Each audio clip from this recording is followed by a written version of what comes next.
வணக்கம். வணக்கம் ஐயா. வணக்கம், வணக்கம். எங்கே காலையில வேலையா? சரி. எப்பொருள் ஆமை ஆமையா தண்ணி வந்தது இல்லைங்கய்யா. ஓ! ஓ! தண்ணி பிடிக்கிற அளவுக்கு உங்களுக்கு அந்த உடல் அமைப்பு, தகவமைப்பு வந்துகிட்டு இருக்கு. தண்ணி தம்பி தான்யா புடிப்பியான். ம். மத்த 1, 2 வேல நான் செய்வேன். அதான், அதான். ம். சரி ஒரு 5 நிமிஷம் அவரு இவங்ககிட்ட பேசினேன். கடை நிலாட்ட பேசியாச்சு. அவங்க கொஞ்சம் நல்லா முன்னேறிட்டு இருக்காங்க. பாருங்க போன போலயே அந்த வெள்ள சளி பாருங்க, வெள்ள வெளியேறுன்னு கொடூர சளி வெளிய வருது. பார்த்தீங்களா இல்லையா? படம் அனுப்பிச்சேன். அப்படிங்களாய்யா? அத பாக்கல. அது இப்பதான் ஒரு வீடியோ பார்த்தேன். அது யூரின் ஏதோ சாம்பல் நிறமா வந்தது அப்படின்னாங்க. ஆமாமாமா. அதெல்லாம் அவ்வளோ கொடூரமா அந்த எல்லாம் உணவு தான் காரணம். உணவு அந்த நோயை தீர்ப்பதற்கு நோயை அழுத்தி வைப்பதற்கு கொடுக்கப்பட்ட மருந்துகள், நோயை அழுத்தி வைப்பதற்கு கொடுக்கப்பட்ட லேகியங்கள், லோகே ல நோயை அழுத்தி வைப்பதற்காக கொடுக்கப்பட்ட அ மாத்திரைகள். இதெல்லாம் சேர்ந்து தான் ஸ்டீராய்டு இப்ப கடைசியில யாருமே எந்த மருத்துவமுமே நோய்க்கு மருத்துவமாக்குறது இல்ல. ஸ்டீராய்டு குடுத்துடுறானுங்க. இதெல்லாம் அடிப்படையே தவறானது. என்னது? முந்தியெல்லாம் வந்து ஆன்டிபாடி இதெல்லாம் குடுப்பாங்க. இதெல்லாம் அப்படிலாம் கிடையாது. நேரா ஸ்டீராய்ட போட்டு சாவடி அவன. என்னது? ஆமையா. போடு ஸ்டீராய்ட போடுவான். அவன் செத்தா சாகுறான். யாருக்கு என்ன? பாடத்த படிச்சுட்டு அறிவே இல்லாத முண்டங்கள் தான். பாடத்த படிக்க வேண்டியது, அப்படியே ஒப்பிக்க வேண்டியது. அப்படியே ஸ்டீராய்டு போட வேண்டியது. அப்படியே சாக வேண்டியது. கடைசியில அது கொடிய நோயா மாறிரும். பாருங்க அத்தன எடுக்க எடுக்க அந்த இன்னைக்கு பாருங்க கபம் அப்படியே வெள்ள வெளியேறுன்னு சளி அப்படியே ஜவ்வு மாரி வருது. ஆட்டுக்குடல் மாரி ஒட்டிட்டு அவங்களுக்கு வருது. ஐயா. ம். எல்லாத்துக்கும் தான். உங்களுக்கும் வரும். யார் யாரு இட்லி, தோசை தின்னாங்களோ, அத்தன பேத்துக்கு இந்த தண்டனை உண்டு. அத்தன பேத்துக்கு இந்த தண்டனை உள்ள இருக்கு. கொடூர தண்டனை கேட்டா அறிவாளிங்க மாரி திணிக்க வேண்டியது. என்னது? பெரிய புத்திசாலி. ஆமையா. எல்லாம் பெரிய உலகத்துல இருக்க அத்தன பேரும் புத்திசாலி. அத்தன பேருமே புத்திசாலி தான். ஆகாரம் எதுக்கு திங்கன்னு எவனாச்சும் சொல்றானான்னு பாருங்க. ஏன் பசிக்குதுன்னு கேள்வி கேட்கறானா? அப்ப எவனாச்சும் ஏன்டா பசிக்குதுன்னு கேட்கறானா? ம். பசிங்கிறது தோசை என்னது? சாப்பிட்டா நெறைய சளி உருவாகுமாய்யா? ஆ? தோசை சாப்பிட்டா நெறைய சளி உருவாகுமா? அது சளியினுடைய இருப்பிடமே தோசை தான். ஆ. எவன் தோசை திங்கிறானோ, தோசை தோசைய வந்து தோசையவே தின்றுக்கிறது என்பது வேறு. என்னது? தோசையவே தின்றுக்கிறது என்பது வேறு. தோசையவே தின்றுக்கிறது என்பது புரியுதான்னு பாருங்க. தோசையவே வணக்கம் ஐயா. ஆ தோசை தின்பது வேறு, தோசையவே தின்றுக்கிறது வேறு. இட்லி திங்கிறது வேறு, இட்லியவே தின்றுக்கிறது. சோறு திங்கிறது வேற, சோத்தையவே தின்றுக்கிறது. என்னது? ம். வித்தியாசம் தெரியுது சொல்லுங்க. ம். தெரியுது. அதான் சாப்பாடே அது தவிர தெரியாது. வெள்ள கலர்ல இருக்கிற எல்லா ரைஸ், இட்லி, தோசை. இப்ப இனியன் வந்து இப்ப நான் இன்னைக்கு வந்து என்ன சோறு திங்கிறேன்னு வச்சுக்கங்க. நான் இன்னைக்கு சோறு உங்க திங்கிறேன் எனக்கு எந்த கெடுதலும் வராது. எனக்கு கெடுதல் வராது. நான் ஐயா சோத்தையவே முகம் எப்பவுமே தின்னுட்டா இருந்தா என்ன ஆகும்? முகம் தெரியல ஐயா உங்களுது. முகம் தெரியலையா? ஆமா. முகம் தெரியலையே. ஆ இப்ப தெரியும். ஓகே. தெரியுது, தெரியுது. உங்க உங்கள அந்த என்ன கபம் பாருங்க. பாக்குறீங்களா? பாருங்க. என்ன பாருங்க. பாருங்க ஐயா. ஆ சரியா இருக்கு. தூரமா. இன்னும் கொஞ்சம் கேளு. ஆ. ஆ சரிங்க. அந்த கபம் பாருங்க. அப்படியே கட்டி கட்டியா, ஜவ்வு ஜவ்வா அப்படியே ஜவ்வு ம். அறுத்துட்டு வரும். அப்படியே இப்ப எவ்வளோ பசை பாருங்க. அந்த சடி பசை. கொடூர ம். பசை. என்னது? சடி பசை. பாத்தீங்களா ஐயா? சொல்லுங்க. அதுக்கு பேரு பாத்தீங்களா? ஆ பார்த்தேன். அந்த அ. சடி பசை, கொடூர பசை நம்ம குழுவுல போட்டுருக்கேன். நீங்க அந்த குழுவுல ஆ, ஆ. போட்டுருக்கீங்க. நீ யாரும் ஆமா. பார்க்க மாட்டேங்கிற. இதெல்லாம் காரணம் நீங்க சாப்பிட்ட பலகாரம் தான். நீங்க சாப்பிட்ட பலகாரம். ஆ பலகாரங்க. 50 வருஷமா சாப்பிட்ட அம்மா ஊட்டுன பலகாரம், அப்புறம் கணவர் ஊட்டுன ம். பலகாரம், பையன் குடுத்த பலகாரம், நீங்க இப்பதான் சமைச்சு தின்ன பலகாரம், எல்லா பலகாரம் கபமா மாறி உங்கள வந்து எமலோகத்துக்கு கூட்டிட்டு போற தயாரா இருக்குது. இப்ப கபத்த அறுக்க ஆரம்பிச்சு. ஆ. கீதாம்மா கபத்தை சளி நெறைய வந்ததுங்களா? ஆமாம்ப்பா. இல்ல, இல்ல. ஐயா காலையில பேசுறப்போ வந்தது. அது எடுத்து படம் எடுத்து காட்டுமான்னாரு. ம். அதனால காமிச்சேன். இப்ப கொஞ்சம் பரவால்ல. அளவு குறைஞ்சுட்டே வருது. நெறைய வந்துட்டு இருந்தது. சளிங்களா? நெறைய ஆமா. வந்துச்சா? ஆமா. இது இப்ப அளவு கம்மி. காலையில நான் ஐயா கிட்ட காமிச்சது. நெறைய வரும். அப்படியே ஓஹோ! கிட்டத்தட்ட 10 கிலோ சளி இருந்திருக்கு உள்ள. ஆமாங்க ஐயா. நெறைய வரும். இப்ப இப்ப எத்தன நாளாம்மா சளி வருது உங்களுக்கு? எனக்கு ஐயா பாக்குறதுக்கு முன்னாடி 1 வாரத்துக்கு முன்னாடி ஸ்டார்ட் ஆயிடுச்சுப்பா. மூக்குலயும் வாய் வழியா வந்தது. இப்ப ஆ. நம்ம ட்ரீட்மெண்ட் எடுத்ததுலருந்து வாய் வழியா தினமும் வரும். கொஞ்சம் கொஞ்சமா வரும். எங்கெங்க இருக்கிறேனோ அங்கங்க கவர் எடுத்து வச்சுக்குவேன். அங்க தண்ணி குடி சொல்லுவோம், வருவோம். தண்ணி குடிக்கிறதுக்கு முன்னாடியே வந்துரும். ஒரு வாட்டி காலையில தூங்கி எந்திரிச்ச உடனே வரும். நைட்ல படுக்குறோம் பாருங்க, அந்த டைம்ல வரும். அந்த ஆனா மாரி. இப்ப ஐயா ஐயா பயிற்சிக்கு முன்னாடி உங்களுக்கு சளி வரல. ஏன் உள்ள ஆஹா! தேங்கி கிடங்க, எப்பயாச்சுமா உள்ள கொஞ்சம் தேங்கி சமைச்சா நான் சொல்றேன் பாருங்க. ச அந்த 50 ம். வருஷமா 52 வருஷம், அவருக்கு என்ன வயசு? 52, 50 சொல்றாங்க. அந்த 50 52 வருஷமா இறுகி போய் முருகி போய் கொடூர நோய் உண்டாக்குது. மூட்டு வலி, முழங்கால கொடூர நோய். அவங்க ரொமேட்டிக், அவங்க சாவருக்கு பாடைக்கு ரெடி ஆயிட்டாங்க. அவங்க கொஞ்ச நாள் போனா அவங்க பாடைக்கு தான் போகணும். அதான் இயற்கை சட்டம். இல்ல. இப்ப நம்ம என்ன பண்ண, மருந்தை எதிர்க்க ஆரம்பிக்கிறோம். மருந்தை எதிர்க்க ம். ஆரம்பிக்கின்ற பொழுது நாம என்ன பண்ண, மருந்து எதிர்க்கிறப்ப 99 வகையான வேலைகளை செய்யறோம். மருந்து தான் நம்ம ம். எதிர்க்கிறோம். மருந்து எதிர்க்கும் பொழுது அந்த ஜீரண ம். அந்த மருந்து நிறுத்தவும் சளி வெளியே வர ஆரம்பிச்சிருச்சு ஏங்க? ஆமா, அதுதான் உங்களுக்கு, வந்து அதுதான் உணவு இல்லையா? பிறைக்கு. உணவு நிறுத்தியாச்சு. சளி உணவு நிறுத்தியாச்சு இல்லையா ஐயா? அதனால அதுவும் சளி குறைஞ்சிட்டே உணவை வருது. நிறுத்தியாச்சு. அதான் இங்க அடிப்படை. ஆமா, சளி நிறுத்தியாச்சு. உணவை ம். நிறுத்தியாச்சு. ம். ம். எல்லா உலகத்துல இருக்கிற எல்லா ம். முண்டங்களும் சரி, எல்லா முண்டங்களும், அதாவது மனப்பாட கல்வி படிச்சுக்கிட்டு நீட் தேர்வு நம்புறவங்க, ட்ரிபிள் தேர்வு நம்புற அந்த முண்டங்கள் எல்லாருமே வந்து சாதாரண உணவை வெறுத்துவாங்க. அத்தனை பேர் கொடுமையான சித்திரவதைப்பட்டு சாக வேண்டும். சரியா? சரி, இங்க பாருங்க. இந்த ரைஸ பத்தி 150 ஆண்டுக்கு முன்னாடி எழுதுறாரு. யாரு? டாக்டர் ரைஸ்னா என்ன அப்படின்னு எழுதுறாரு. ரைஸ்னா நம்ம தமிழ்நாட்டில் இருக்கிற அரிசியத்தை அவர் சொல்றாரு.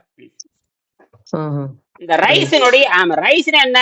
ரைஸ்ல இருந்து தயாரிக்கப்படுகிற, அதாவது மாவுல இருந்து தயாரிக்கப்படுகிற, கோதுமையில இருந்து தயாரிக்கப்படுகிற, இப்படி சொல்லிட்டே போலாம். மாவு பொருள், அதாவது பெருந்தானியம், அரிசி, கம்பு, சோளம், இதெல்லாம் பெருந்தானியம். அதுல இருந்து எடுக்கக்கூடிய உணவுகள், அது எடுக்கிறப்ப என்ன சொல்றாரு தெரியுங்களா? Rice is one of the greatest mucus former. அதாவது ரைஸ் என்பது உலகத்திலேயே பெரிய பயங்கரமான சளியையும் பசையும் உற்பத்தி ஆகிட்ட ஒரு பண்டம்ங்கிறார். அதாவது உணவுங்கிற பேர்ல நீங்க சளியை தின்னு இருக்கிறீங்க. என்னது? நீங்க உணவுங்கிற பேர்ல எதை தின்னு? இட்லிங்கிற பேர்ல சளியை தின்னு இருக்கிறீங்க. இட்லிங்கிற பேர்ல நீங்க வந்து புரோட்டா, இந்த சளிங்கிற பேர்ல இட்லி தின்னுக்கிறீங்க. சளிங்கிற பேர்ல கோதுமை தின்னுக்கிறீங்க. சளிங்கிற பேர்ல இந்த கெட்டி பண்டத்தை பூரா தின்னு உங்களுக்கு நீங்களே எமனா மாறிட்டீங்க. உங்களுக்கு நீங்களே அது ஏன் தின்னீங்கன்னு கேட்டீங்கன்னா, அம்மா தின்னுச்சு. அம்மா தின்னாது, அப்பா தின்னாரு, தாத்தா தின்னுச்சு. போறவங்கெல்லாம் தின்னுட்டே இருக்கிறாங்க, போற எங்க பார்த்தாலும். அப்ப நீங்க என்ன நினைக்கிறீங்க? இதெல்லாம் சரின்னு நீங்க நினைச்சிட்டீங்க. சரின்னு எங்க பார்த்தாலும் சாராயம் குடிச்சுட்டு இருந்தா, அப்ப நீங்களும் குடிக்க ஆரம்பிச்சிருவீங்க எங்க பார்த்தாலும். எப்படி வெளிநாட்டுல ஆம்பளை பொம்பளை அத்தனை பேர் சாராயம் குடிக்கிறாங்க? ஆம்பளை பொம்பளை அத்தனை பேருமே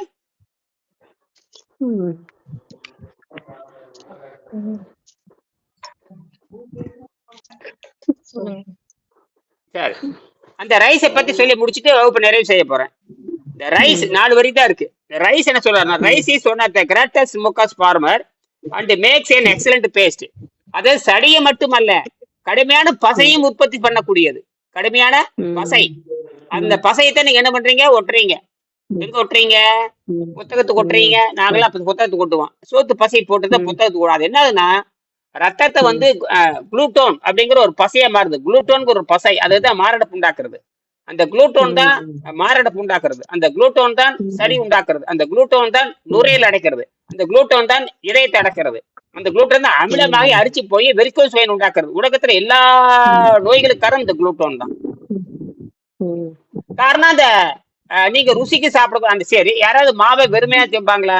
யாரும் வெறுமனே மாவை திங்க மாட்டாங்க. அந்த மாவோட உப்பை போட்டு, அவன் மாவோட பல வகையான சுவைகள் சேர்த்தி, அந்த சுவையை சேர்த்தி தான் அந்த சளியை சாப்பிடுவாங்க. நேரடியா யாரும் சளி தாங்க மாட்டாங்க. சளிங்கிறது தான் உணவு தான் சளி, மாவு தான் சளி. அந்த மாவு சளியை வந்து நேரடி யாரும் திங்க மாட்டாங்க. அதோட என்னென்ன கூட்டு சேர்த்துக்குவீங்க? சுவைக்கு பேர்ல தேங்காய் சட்னி, சுவைக்கு பேர்ல வந்து துவைய சட்னி, சாம்பார், இது என்னென்ன வைக்கணும் அத்தனையும் அது எதை போட்டுங்கிறீங்க? அந்த சளியை போட்டு ஏமாத்தி இத்தனை சுவையை சேர்த்தி சளி, அதாவது சளியோடு சுவை சேர்த்து சாப்பிடுறீங்க. இதை விட நான் கொச்சையா பேச முடியாது. இதை விட அதான் உண்மை. அதான் பசிக்கு பசி என்பது வேற, இட்லி என்பது வேற. எவனாச்சும் மானம் கட்டவன் பசிக்கு இட்லி திம்பானா?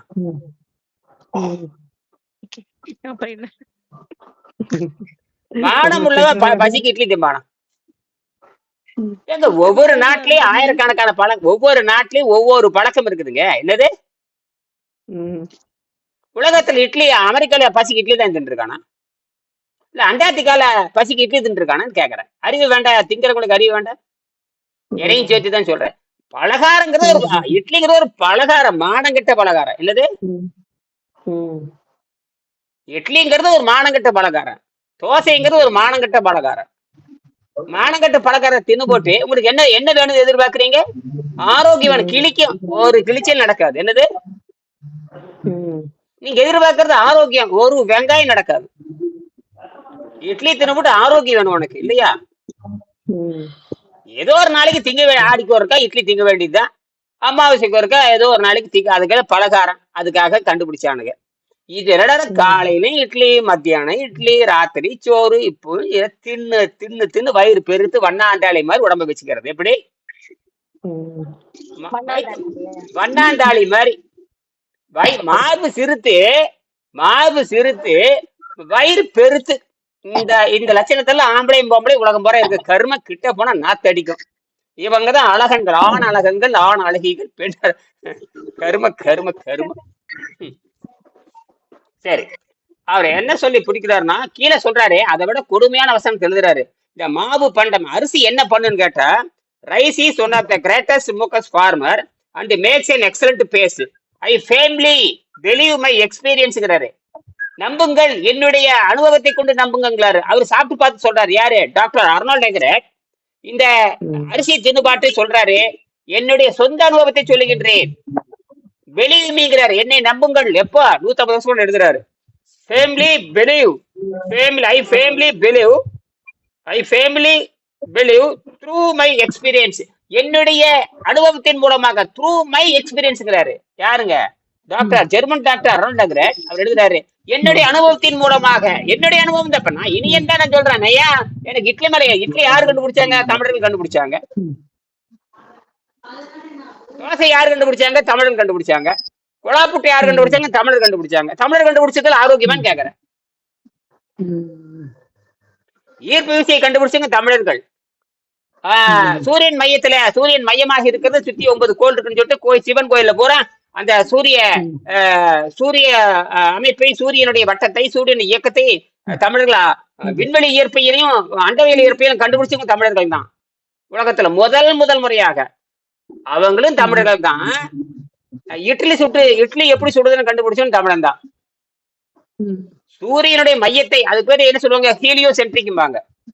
ஐரோப்பிய நாட்டு முண்டங்கள் நடுவுலதான் பூமி இருக்குது, அதை சுத்தத்தை எல்லாம் சுத்தம் சொல்ல. அந்த முண்டங்கள், அறிவில்லாத முண்டங்கள் தான் ஐரோப்பிய முண்டங்கள். அந்த ஐரோப்பிய முண்டங்களோட பாடத்தை படிச்சதை நீங்க என்ன பண்றீங்க? மருத்துவம் பாக்குறீங்க நாசமா போக. சரியா? எப்பா இட்லி கண்டுபிடிச்சது தமிழர்கள் தான், சூரிய மைய கொல்லியை கண்டுபிடிச்சது தமிழர்கள் தான். இப்படி ஏராளம். அதே மாதிரி உலகத்தை. சரி, இப்போ இந்த இட்லி திங்க சொல்லி இட்லி தின்ன ஆரோக்கியம் வரும் தமிழ் புத்தகத்துல எங்கேயாவது ஒரு புத்தகத்துல இருக்குதா? யாராவது ஒரு இடத்துல இட்லி சாப்பிட்டா ஆரோக்கியம் வரும், இட்லி சாப்பிட்டா மோட்சம் வரும், இட்லியோட சாம்பார் தின்னு, இட்லியோட காப்பி குடிச்சா நேரே சொர்க்கத்துக்கே போலான்னு வைகுண்ட ஏகாதசி நேர என்னது அவன் பேர் என்ன, விஷ்ணு பகவான் நேர்ல பாக்கலான்னு எங்காவது எழுதி வச்சிருக்கான்னு கேட்கறான். அது தெரியாம என்ன வெங்காயத்தை திங்கிறீங்கன்னா அது ஆணவம். என்னது? நான் கேக்குற கேள்வி மண்டையில ஏறுதா? சுரு நேருமே எல்லாத்துக்கும் அப்படி தலையில அடிச்சுக்க. எல்லாமே இட்லியும் சாம்பாரும் தான் பெஸ்ட் ஃபுட்னு நினைச்சிட்டு இட்லி நேர சிவலோக பதவிதான் போய் சேரணும். என்னது? நேர டிக்கெட் வாங்கிக்க பாரு. டிக்கெட் வாங்கிட்டாங்க பாரு. கலைஞர் எல்லாம் டிக்கெட் வாங்கிட்டாங்க, பரமேஸ்வரன் டிக்கெட் வாங்கிட்டாங்க. திருப்பி ரிட்டர்ன் டிக்கெட் போட்டாச்சு, கேன்சல் பண்ண டிக்கெட்ல கேன்சல் பண்ணியாச்சு. டிக்கெட்டை கேன்சல் பண்ணியாச்சு. ஆமா, அது டிஎன்ஏல போய் கேன்சல் பண்ணி விட்டாச்சு. பாருங்க ரெக்கார்ட் யாவது பாருங்க. சளி கப்புன்னு வருது பாருங்க. அன்னைக்கே சொன்னாங்க சளி வெளியேறுது. நான் சொன்னேன் சளி நல்லா வருது அப்படின்னு. அத்தனை வெளியே போயிடும். சிறுநீர் சாம்பலா போகுதுன்னா என்ன கொடுமை அது.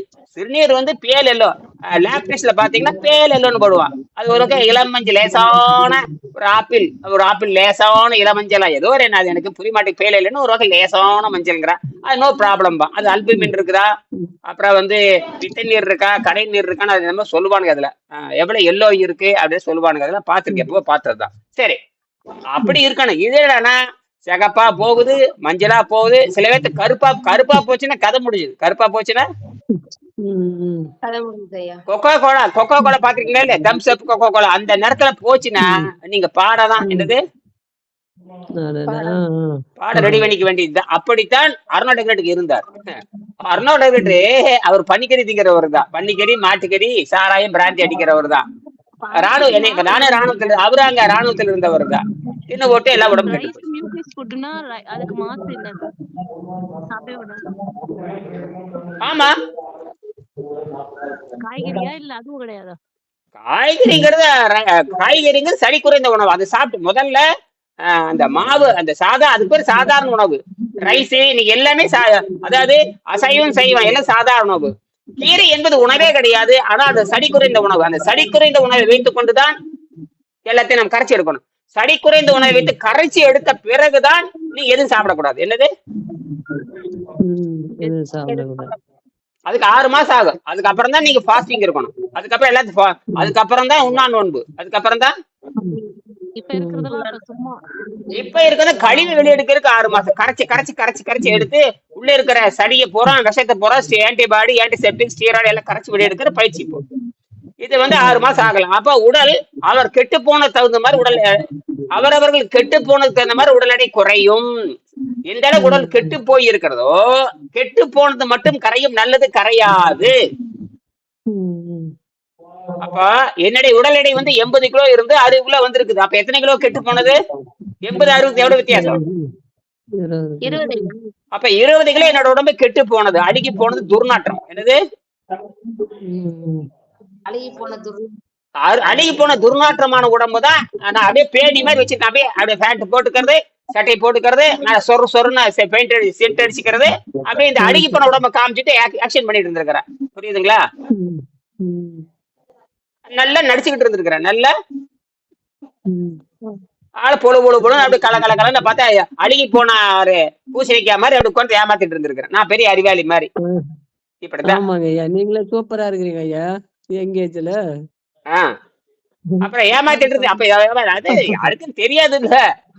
அப்புறம் தான் தெரிஞ்சது வெங்கடேசன் பார்க்கும்போது இழைத்திருப்பான் யோகி அப்படின்னு. அப்ப ஒருவேளை இன்பான் யோகி, இருவேளை இன்பான் போகி, மூவேளை இன்பான் ரோகி, 4 வேளை இன்பான் உடல் விட்டு போகி. 4 வேளை சாப்பிட்றவன் இந்த பூமிக்கே தகுதி இல்லவன். நேர நரகுலோக யமலோகம் தான். சிவலோக பதவி கிடையாது, யமலோக பதவி. எங்குது? ஆமா, சிவலோகத்துக்கு ஒழுக்கமானவன் தான் போவானுங்க. அங்கங்க சிவலோகம் போது வெங்காய லோகம் ஆகுது. தின்னு போட்டு சாராயம் குடிச்சு செத்து போச்சு. பிரியாணி தின்னு செத்து போனது பூரா இறைவனடி சேர்ந்தார். ஒரு மயிராண்டியும் சேர முடியாது. எங்க இறைவனடி போய் சேர்ந்தார்? அரிசி மூட்டை நிறுத்திட்டு காய்கறி மூட்டை தான் ஐயா வாங்கணும். காய்கறி மூட்டை கூட நீங்க உற்பத்தி பண்ணி தீங்கணும். நீங்க தோட்டம் வச்சு நீங்க உற்பத்தி பண்ணிட்டு பிச்சை எடுத்துட்டு இருக்கீங்க. காய்கறியா இருந்தாலும் நீங்கள் உற்பத்தி பண்ணணும். சும்மா ஒரு 5 சென்ட் இடத்த வாங்கி 1 சென்ட் குறைஞ்ச விட்டு 1 சென்ட் இடமா இருக்கணும். அதுல வரக்கூடிய கீரையை வச்சு தின்னீங்கன்னாக்கா உண்மையான ஆளு. அது கடையில போய் வாங்கி திங்கிறவன் பிச்சைக்காரன் அர்த்தம். என்னது? அவனுக்கு மானமக்கம் இருக்கிறவன் கடைக்கு போக கூடாது. மானமக்கம் இருக்கிறவங்க ஒரு முருங்கை மரத்தை வச்சு அதுல இருந்து எடுத்து அதை வேக வச்சு திங்கிறவன் தான் மானம் உள்ள. அவன் தான் விவசாயி. மானம் உள்ளவன் விவசாயி. புரியுதா? நாம என்ன சொல்றோம்னா கடைக்கும் போக வேண்டாம், விவசாயம் செய்யப்பட வேண்டாம், நேர தவ வாழ்க்கைக்கு வந்துடுறான். எங்கது தவ வாழ்க்கை? ஜீரண நீர். அதாவது என்ன சொல்றான்? உற்றநோய் நோன்றல் உயிருக்கு ஊர்கன் செய் ஜீரண நீர் நிறுத்திப்பா. அதுதான் தவம். 2000 ஆண்டுக்கு முன்னாடி திருவள்ளுவர் தான் 2 வரையில தவம் என்றால் என்ன? உற்றநோய் நோன்றல் உயிருக்கு ஊறுகன் செய்யாமை அற்றை தவத்திற்கு ஒரு. அது என்ன உயிருக்கு ஊறுகன் செய்யாமை? பிற உயிர்களுக்கும் துன்பம் செய்யாமலும் தன்னோட உயிருக்கும் துன்பம் நேராமலும் இருப்பது தவம் எழுதினார். அந்த தவம் எப்படி செய்வது? தவம் எப்படி செய்ய? மிகுனும் குறையனும் நோய் செய்யும் நூலோர் வடிமுதலா எண்ணிய 3. அப்ப ஜீர்ணீர், அந்த ஜீர்ணீர் எங்கே வருது? மருந்துல வருது. தவத்துக்கு தவம் 27வது அதிகாரம், மருந்து 95வது அதிகாரம். அப்ப 27வது அதிகாரத்துக்கான பயிற்சி 95வது அதிகாரம். அந்த 95 எப்படி செய்வது? மிகுனும் குறையணும் அது எப்படி செய்வது? அதுக்கப்புறம் கீழே கொடுத்துட்டாரு 942ல. மருந்தென வேண்டாம் யாக்கைக்கு அருந்தியது அற்றது. அப்ப அருந்துவதும் பின் அற்று போதும் தண்ணீர் தான் எழுதினார். நல்ல வேலை வெங்கடேசன் தவறாக பொருள் தந்திருந்தாருன்னா வச்சுக்கோங்க. வெங்கடேசன் தவறாக செய்து பார்த்து கண்டுபிடிச்சங்காட்டிதான் அது தண்ணீர் தான் சொல்லியிருக்காரு. ஆனால் தமிழ் ஆசிரியர் அந்த பரிமையில் எழுதுற சண்டால அதற்கு உணவுன்னு போட்டு எழுதியிருக்கிறான். அருந்துதல் என்பது எப்படி உணவாகும்? இன்னைக்கு மேடையில போற தமிழ் பேசுறவன், குரல் மனப்பாடம் பண்றவன் எல்லாருமே சரித்தல்னு பேசிட்டு இருக்கிறாங்க. நிறைய கேவலம் கேவலம் கேவலம். இன்னைக்கும் தப்பாதான். திருக்குறள் தெரியும், புடலங்கா தெரியும், புண்ணாக்கு தெரியும்னு பேசிட்டு இருக்கிற அத்தனை முண்டங்களும் அருந்தியது அற்றதுக்கு தவறா சொல்லி கொண்டு இருக்கிறார்கள். சரியா? அப்ப சொல்லி முடிக்கிறேன், இதோட முடிக்க போறேன். அதுக்கப்புறம் இன்னொரு வாக்கு எழுதுறாரு பாருங்க. அதாவது இந்த தொடர்ந்து அரிசி சாப்பிடறவனுக்கு வந்து குஷ்டரோகம் வரும்னு எழுதியிருக்காரு. என்னது? குஷ்டரோகத்துக்கு பதிலா உலகம் பூரா வேகமா பரவிட்டு நோய் சொல்லுங்க பாக்கலாம். அழுகி போற நோய். எது அழுகி போறோம்? குஷ்டரோகம் அழுகி போகும். இன்னொரு அழுகல் நோய் வந்துட்டு இருக்குது. எங்க பார்த்தாலும் அழுகல் நோய் பெருகிட்டு, கால் அழுகி போகுது, விரல் அழுகி போகுது. அது என்ன நோய்? அதுக்கு பேரு அப்ப குஷ்டரோகம் என்பது மூத்த குடி, சக்கர நோய் என்பது என்ன குடி? ரெண்டாவது குடி. இடைய குடி. அடிச்சுட்டாங்க, கரெக்டா அடிச்சு புடிச்சிட்டாங்க. குஷ்டரோகம் என்பது மூத்த குடி. அவரு நான் அப்படியே அவர் சொல்றதை படிச்சு பார்த்து நிறைவு செய்யறேன்.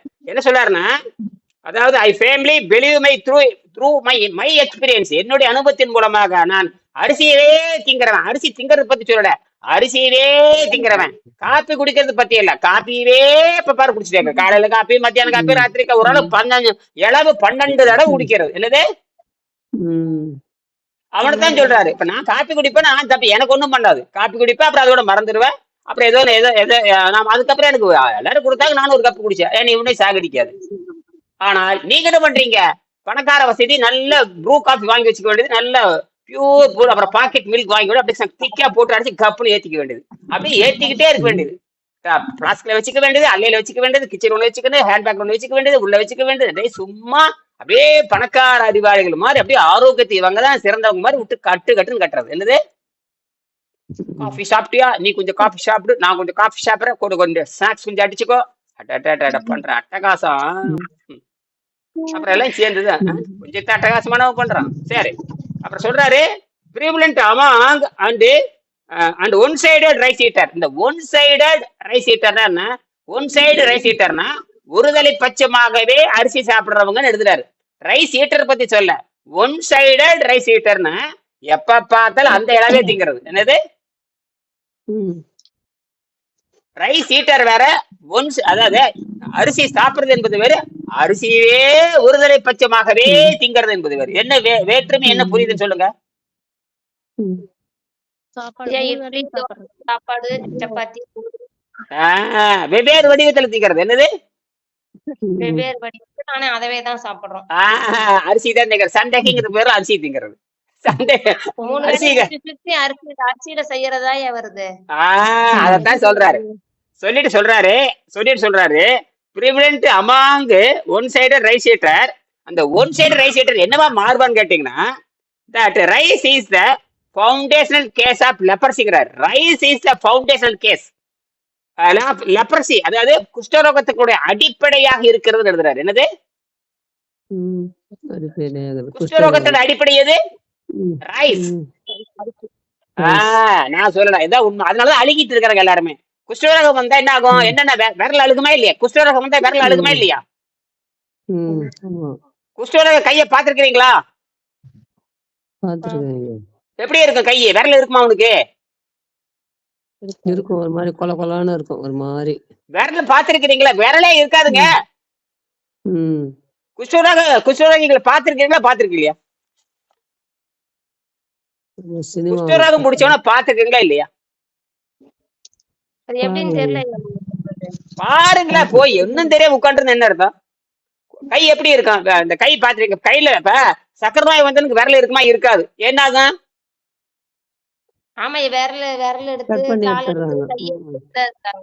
அதே மாதிரி இந்த கை இப்படி இருந்தா எப்படி இருக்கும் பாருங்க. இந்த பாருங்க, இப்படி இருந்தா எப்படி இருக்கு பாருங்க. கை பாருங்க, இதான் குஷ்டரோகம். கையா விரலே இருக்காது, 5 விரலும் இருக்காது. என்னது? இப்படித்தான் இருக்கு பாருங்க. இதுதான் குஷ்டரோகம் பாருங்க. நான் விரல வச்சு மடக்கி இருக்கேன், இப்படித்தான் இருக்கு. மொன்னையா இருக்கு. வெறும் உள்ளங்கை மட்டும்தான் இருக்கு. என்னது? உள்ளங்கை மட்டும்தான் இருக்கும்.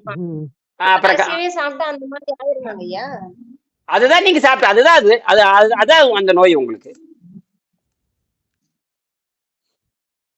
அதுதான் நீங்க, அதைத்தானே தின்னுட்டு இருந்திருக்கிறீங்க. அதுதான் நீங்க. அதுக்கு அந்த நோய் தான் என்னவா மாறிடுது? இடுப்பு வலி பிடிச்சிருச்சு, அவங்களுக்கு வந்து வயிற்று வலி பிடிச்சிருக்குது, இவங்களுக்கு என்ன வலி வந்தது, காய்ச்சல் வந்ததுங்கிறாங்க. உங்களுக்கு இடுப்பு வலி வந்ததுங்கிறீங்க. L4 அவங்களுக்கு வந்து ரொமாட்டிக் வந்து சாக போறோம்னு சொல்லிட்டாங்க. எனக்கு சளி வந்தது. இதெல்லாம் இந்த அளவுதான். இந்த மாதிரி தாமா உணவு இருக்குது. ஏன்னா அதனாலதான் இயற்கை என்ன பண்ணுதுன்னா இதெல்லாம் கோடியில ஒருத்தவன் தான் தப்பிக்க முடியும். அதுல நீங்க ஒருத்தரா இருக்க பாருங்க. சரியா? மீண்டும் இரவு 8:30 மணிக்கு சந்திப்போம். நன்றி.